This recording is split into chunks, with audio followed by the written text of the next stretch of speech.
Hello, നമസ്കാരം. ഇന്നത്തെ ചോദ്യം ഇതാണ്: പെട്രോൾ പ്രൈസ് ഈ യുദ്ധത്തിനെ എങ്ങനെ ബാധിക്കും? ഇമ്മീഡിയറ്റ് ആയിട്ട് ബാധിക്കുമോ അതോ ലോങ്ങർ റണ്ണിലാണോ ബാധിക്കുന്നത്? ഇതിൻ്റെ ആൻസർ എന്ന് പറഞ്ഞു കഴിഞ്ഞാൽ പെട്രോൾ പ്രൈസിന് മാത്രമല്ല, എല്ലാ കമ്മോഡിറ്റീസും നമ്മൾ ഇവിടെ നിന്ന് അങ്ങോട്ട് അയക്കുന്നതും ഇങ്ങോട്ട് അയക്കുന്നതും, ഗൾഫിലും ഇവിടെ നിന്ന് അങ്ങോട്ട് അയക്കുന്ന കമ്മോഡിറ്റിക്കെല്ലാം വില കൂടാൻ പോകുന്നു.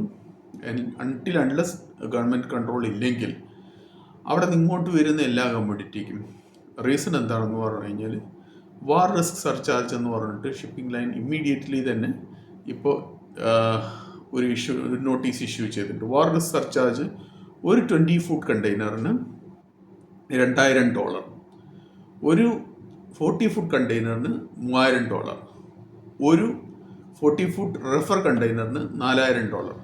ഇത് എങ്ങനെയാണ് നിങ്ങൾ കമ്പയർ ചെയ്യേണ്ടത് നോക്കുകയാണെങ്കിൽ, ഒരു ദുബായിൽ നിന്ന് ബോംബെക്ക് വരുന്ന ഒരു ഷിപ്മെൻറ്റ് 20 ഫൂട്ടിനാണെന്നുണ്ടെങ്കിൽ നിങ്ങൾക്ക് അവിടെ ഫ്രൈറ്റ് ചാർജ് നില്ലായിരിക്കും ഉണ്ടാവുക, 0 ആണ്. ബാക്കി ഹാൻഡ്ലിങ് ചാർജസും മാത്രം കൊടുത്താൽ മതി. ടെർമിനൽ ഹാൻഡ്ലിങ് ചാർജസും കാര്യങ്ങളൊക്കെ കൊടുത്താൽ മതി.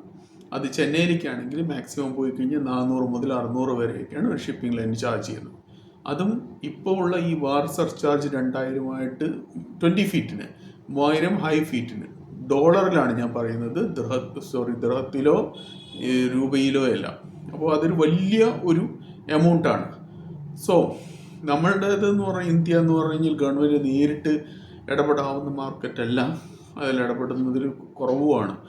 അപ്പോൾ പെട്രോളിന് മാത്രമല്ല, മറ്റുള്ള കമ്മോഡിറ്റീസിനും വളരെ ഇമ്മീഡിയറ്റ്ലി തന്നെ വില കൂടാൻ ചാൻസ് ഉണ്ട്. Thank you for watch my video. By.